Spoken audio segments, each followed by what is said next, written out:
જય માતાજી, હું પીટી જાડેજા મીડિયાને જણાવવા માંગુ છું કે અત્યારે મારી ઓડિયો ક્લિપ જે વાયરલ થઈ છે, આપ જણાવો છો એ માધ્યમથી આપને જણાવું છું કે સંકલન સમિતિમાં અમે રાજીનામું આપ્યું નથી, આપવાનું નથી. આનાથી વધારે સ્ટ્રોંગ સમિતિ બનશે એવા અમારા અને સમાજના પ્રયાસો છે. સમાજમાંથી મને કહેવામાં આવે છે કે સમાજમાં હજારો યુવાનો, લાખો યુવાનો તમારા સમર્થનમાં છે, તો તમારી સંકલન સમિતિ કેમ ચૂપ છે? એ મારી નારાજગી હતી. એમ મેં નારાજગી વ્યક્ત કરી. મેં રાજીનામું આપી દીધું એવું નથી કીધું, આપી દઈશ એવું કીધું.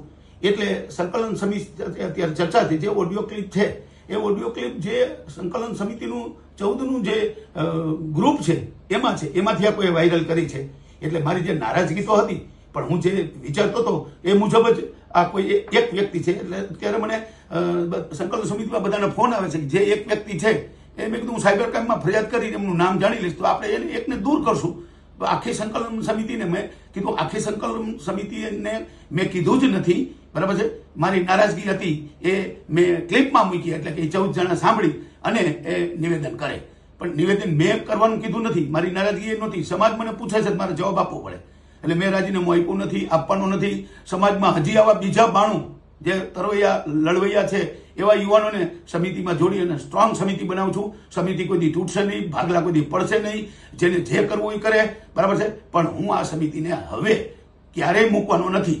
નહીં તો મારો આ કહેવાનો ભાવ એ જ છે, બરાબર છે. એટલે અત્યારે નારાજગી નથી. બધાને મને ફોન આવી ગયા કે આપણે મિટિંગ કરી લઈ, સાંજે ટાઈમ હશે તો મિટિંગ કરશું. મિટિંગમાં અમે સંકલન સમિતિના આ એકને બાદ કરતા સાંજ સુધીમાં અમે એમનું નામ તો બહાર લઈ લેશું. એને મિટિંગમાં નહીં બોલાવી અને બધા સાથે મિટિંગ કરીને ચર્ચા કરશું. જય માતાજી, છાત્ર ધર્મ કે ભારત માતા કી જય.